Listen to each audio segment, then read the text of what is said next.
Hi friends, ಎಲ್ಲರಿಗೂ ನಮಸ್ಕಾರ. ನಾನು ನಿಮ್ಮ ರೇಖಾ. ಇವತ್ತಿನ ರೆಸಿಪಿ ಬಂದ್ಬಿಟ್ಟು ಈ ಸುಡೋ ಬಿಸಿಲಿಗೆ ಏನಾದರೂ ಒಂದು ದೇಹಕ್ಕೆ ತಂಪಾಗಿರುವಂಥ ಒಂದು ರೆಸಿಪಿ ತೋರಿಸ್ಕೊಡ್ತಾ ಇದ್ದೀನಿ. ತಂಪಂದ್ರೆ ಇದೊಂದು ಚಪಾತಿಗೆ ಸೈಡ್ ಡಿಶ್ ಆಗಿ ನಾರ್ತ್ ಕರ್ನಾಟಕ ಕಡೆ ತುಂಬಾ ಸ್ಪೆಷಲ್ ರೆಸಿಪಿ ಅಂತಲೇ ಹೇಳ್ಬೋದು. ವಾಯ್ಸ್ ರೆಕಾರ್ಡ್ ಮಾಡೋಕ್ಕೆ ಬಂದಾಗ ನಮ್ಮ ತಂಗಿ ಪಾಪು ಡಿಸ್ಟರ್ಬ್ ಮಾಡ್ತಾನೆ ಇದ್ದ. ಲಾಸ್ಟ್ ಅವನ್ನ ಎತ್ಕೊಂಡು ಮಾತಾಡ್ತಾ ಇದ್ದೀನಿ.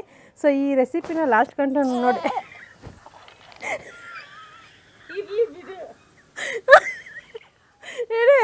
ಯಾಕ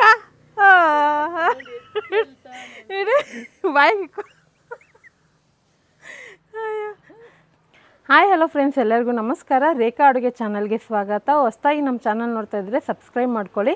ಇವತ್ತೊಂದು ರೆಸಿಪಿ ತೋರಿಸ್ಕೊಡ್ತಾ ಇದ್ದೀನಿ. ಸಿಂಪಲಾಗಿ, ಕ್ವಿಕ್ಕಾಗಿ, ಹಾಗೆ ಹೆಲ್ತಿಯಾಗೂ ಇರುತ್ತೆ.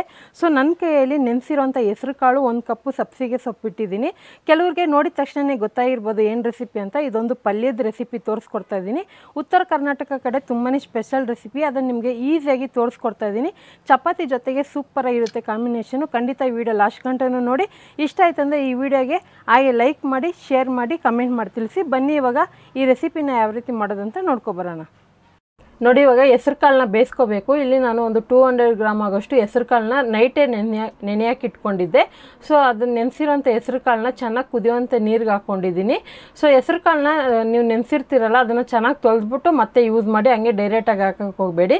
ಹಾಗೆ ಇಲ್ಲಿ ಚಿಕ್ಕದಾಗಿ ಕಟ್ ಮಾಡಿರೋವಂಥ ಸಬ್ಸಿಗೆ ಸೊಪ್ಪು 1 ಕಪ್ ಆಗೋಷ್ಟು ಹಾಕೊತಾ ಇದ್ದೀನಿ. 1 ಕಟ್ಟಲ್ಲಿ 1/4 ಭಾಗದಷ್ಟು ಸೊಪ್ಪು ತೊಗೊಂಡಿದ್ದೀನಿ ಅಷ್ಟೇ. ಇದಕ್ಕೊಂದು ಅರ್ಧ ಟೀ ಸ್ಪೂನ್ ಉಪ್ಪು ಹಾಕಿ ಇದನ್ನು ಒಂದು 10 ರಿಂದ 15 ನಿಮಿಷ ಬೇಯಿಸ್ಕೊಳ್ಳೋಣ. ಮಿನಿಮಮ್ ಟೈಮ್ ಅಂದರೆ ನಿಮಗೆ ಒಂದು 12 ರಿಂದ 13 ನಿಮಿಷ ಹಿಡಿಯುತ್ತೆ. ಕುಕ್ಕರಲ್ಲಾದರೆ 1 ವಿಸಿಲ್ ಬಿಡಿ. ನನಗೆ ಸಾಫ್ಟಾಗಿ ಇಷ್ಟ ಆಗೋದಿಲ್ಲ ಪಲ್ಯ, ಸ್ವಲ್ಪ ಉದುರಾಗಿ ಇಷ್ಟ.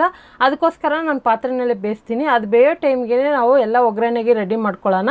ಇಲ್ಲಿ ಒಂದು ಕುಟಾಣಿಗೆ ಒಂದು ಅರ್ಧ ಟೀ ಸ್ಪೂನ್ ಉಪ್ಪು, ಒಂದು ಅರ್ಧ ಟೀ ಸ್ಪೂನ್ ಜೀರಿಗೆ ಹಾಕಿ ಕುಟ್ಕೊತೀನಿ. ನಿಮ್ಗೆ ಈ ಥರ ಕುಟ್ಟೋದು ಇಷ್ಟ ಇಲ್ಲ ಅಂದರೆ ಮಿಕ್ಸಿಯಲ್ಲಿ ಕೂಡ ಪಲ್ಸ್ ಮಾಡ್ಕೋಬೋದು.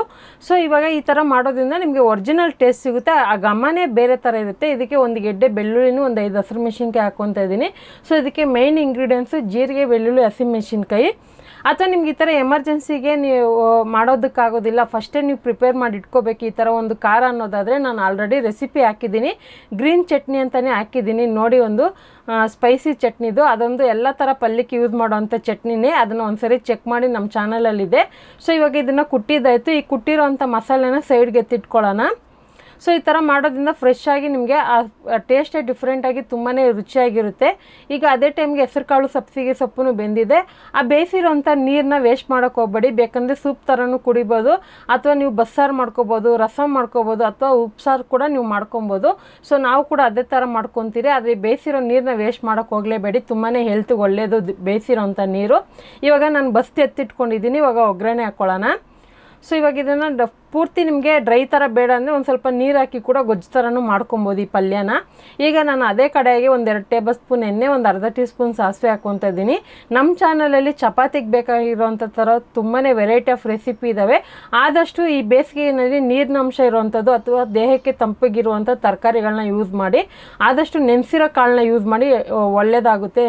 ಮತ್ತು ತುಂಬ ಹೀಟ್ ಬಾಡಿ ಇರೋಗಂತೂ ತುಂಬಾ ಒಳ್ಳೆಯದು. ಈ ಒಗ್ಗರಣೆಗೆ 2 ಈರುಳ್ಳಿ, ಕರ್ಬೇವಿನ ಸೊಪ್ಪು ಮತ್ತು ಕುಟ್ಟಿರೋ ಅಂಥದ್ದು ಬೆಳ್ಳುಳ್ಳಿ, ಹಸಿಮೆಣಸಿನ್ಕಾಯಿ, ಜೀರಿಗೆ ಏನಿದೆ ಅದನ್ನು ಹಾಕ್ಕೊತಾ ಇದ್ದೀನಿ. ಉಪ್ಪು ಮತ್ತೆ ಎಕ್ಸ್ಟ್ರಾ ಹಾಕೋಕ್ಕೆ ಹೋಗಬೇಡಿ. ಆಲ್ರೆಡಿ ಬೇಯಿಸೋವಾಗೂ ಹಾಕ್ಕೊಂಡಿದ್ದೀರಿ, ಮತ್ತು ಕುಟ್ಟೋವಾಗೂ ಉಪ್ಪು ಹಾಕಿದ್ದೀರಿ. ಇದಕ್ಕೊಂದು 1/4 ಟೀ ಸ್ಪೂನ್ ಆಗೋಷ್ಟು ಅರಿಶಿನ ಪುಡಿ ಹಾಕಿ ಫ್ರೈ ಮಾಡ್ಕೊಳ್ಳೋಣ. ಈರುಳ್ಳಿನೂ ತುಂಬ ಫ್ರೈ ಮಾಡಬೇಕಂತೇನಿಲ್ಲ, ಜಸ್ಟ್ 1 ನಿಮಿಷ ಫ್ರೈ ಆದರೆ ಸಾಕು. ಈಗ ಇದನ್ನೆಲ್ಲ ನೋಡಿ ಒಂದೇ 1 ನಿಮಿಷ ಫ್ರೈ ಮಾಡ್ಕೊತಾ ಇದ್ದೀನಿ. ತುಂಬಾ ಸಿಂಪಲ್ಲು, ಅಷ್ಟೇ ರುಚಿಯಾಗಿರುತ್ತೆ. ಖಂಡಿತ ನೀವೇನಾದರೂ ಮನೇಲಿ ಇದೇ ಥರ ರೆಸಿಪಿ ಟ್ರೈ ಮಾಡಿ, ಏನಾದರೂ ಡಿಫ್ರೆಂಟಾಗಿ ಮಾಡಬೇಕಂದ್ರೆ ಸೊ ಈ ರೆಸಿಪಿ ಕೂಡ ಟ್ರೈ ಮಾಡಿ ನೋಡಿ, ತುಂಬಾ ರುಚಿಯಾಗಿರುತ್ತೆ. ಸಬ್ಸಿಗೆ ಸೊಪ್ಪು ನೀವು ಬೇಕಂದರೆ ಹೆಸರು ಕಾಳು ಎಷ್ಟು ತೊಗೊತೀರೋ ಸೊಪ್ಪು ಅಷ್ಟೇ ಕೂಡ ಹಾಕ್ಕೋಬೋದು, ಸಮಾನೇ ಹಾಕ್ಕೋಬೋದು. ಸೊ ಇಲ್ಲಿ ನಿಮಗೆ ಡ್ರೈ ಥರ ಬೇಡ ಅಂದರೆ ಮಾತ್ರ ನೀರನ್ನ ಕಂಪ್ಲೀಟಾಗಿ ಸೋದಿಸ್ಕೊಳ್ಳಿ. ಅಥವಾ ಇಲ್ಲ ನಿಮಗೆ ಸ್ವಲ್ಪ ಗೊಜ್ಜು ಥರ ಬೇಕಂದರೆ ಈ ಥರ ಸ್ಮ್ಯಾಚ್ ಮಾಡಿಕೊಂಡು ಒಂದು ಅರ್ಧ ಕಪ್ ಆಗೋಷ್ಟು ಎಕ್ಸ್ಟ್ರಾ ನೀರು ಹಾಕಿ ಕೂಡ ಕುದಿಸ್ಕೋಬೋದು. ಸೊ ಇಲ್ಲಿ ನಾನು ಸ್ವಲ್ಪ ಸಾಫ್ಟಾಗೂ ಇರಬೇಕು ಮತ್ತು ಉದುರಾಗಿರಬೇಕು, ಆ ಥರ ಇಷ್ಟಪಡ್ತೀನಿ ಚಪಾತಿಗೆ. ಆವಾಗ ತಿನ್ನೋದಕ್ಕೆ ಚೆನ್ನಾಗಿರುತ್ತೆ ನಮಗೆ. ಈಗ ಇದನ್ನು 1 ನಿಮಿಷ ಫ್ರೈ ಮಾಡಿದ ಮೇಲೆ ಕೊನೆಯಲ್ಲಿ ಕೊತ್ತಂಬರಿ ಹಾಕಿ ಮಿಕ್ಸ್ ಮಾಡಿಕೊಂಡ್ರೆ ಒಂದು ಸೂಪರ್ ಆಗಿರುವಂಥ ಉತ್ತರ ಕರ್ನಾಟಕ ಸ್ಟೈಲಲ್ಲಿ ರೆಸಿಪಿ ಮಾಡಿದ್ದೀನಿ. ಒರಿಜಿನಲ್ ಅದೇ ಥರ ಇದೆಯಾ ಅಂತ ಗೊತ್ತಿಲ್ಲ ನನಗೆ, ಅದೇ ನನಗೆ ಗೊತ್ತಿರೋ ಥರ ನಾನು ಮಾಡಿದ್ದೀನಿ. ಖಂಡಿತ ಈ ರೆಸಿಪಿ ನೀವು ಮನೇಲಿ ಟ್ರೈ ಮಾಡಿ ನೋಡಿ, ಖಂಡಿತ ಇಷ್ಟ ಆಗುತ್ತೆ. ಯಾವಾಗೂ ಒಂದೇ ಥರ ಮಾಡ್ತಾಯಿದ್ರೆ ಸೊ ಒಂದು ಹೆಲ್ತಿಯಾಗಿ ಮಾಡೋದಾದರೆ ಈ ರೆಸಿಪಿ ಕೂಡ ಟ್ರೈ ಮಾಡಿ ನೋಡಿ. ಊಟದ ಜೊತೆ ಕೂಡ ನೆಂಚ್ಕೊಬೋದು. ಈ ರೆಸಿಪಿ ನಿಮಗೆ ಇಷ್ಟ ಆಯ್ತು ಅಂದರೆ ಈ ವಿಡಿಯೋಗೆ ಒಂದು ಲೈಕ್ ಮಾಡಿ, ನಿಮ್ಮ ಫ್ಯಾಮಿಲಿ ಫ್ರೆಂಡ್ಸ್ಗೂ ಶೇರ್ ಮಾಡಿ. ರೇಖಾ ಅಡುಗೆ ಚಾನಲ್ನ ಹೊಸದಾಗಿ ನೋಡ್ತಾ ಇದ್ದರೆ ಈಗಲೇ ಸಬ್ಸ್ಕ್ರೈಬ್ ಮಾಡ್ಕೊಳ್ಳಿ. ಈ ವಿಡಿಯೋ ನೋಡಿದ್ದಕ್ಕಾಗಿ ಎಲ್ಲರಿಗೂ ಧನ್ಯವಾದಗಳು. ಟೇಕ್ ಕೇರ್, ಬಾಯ್.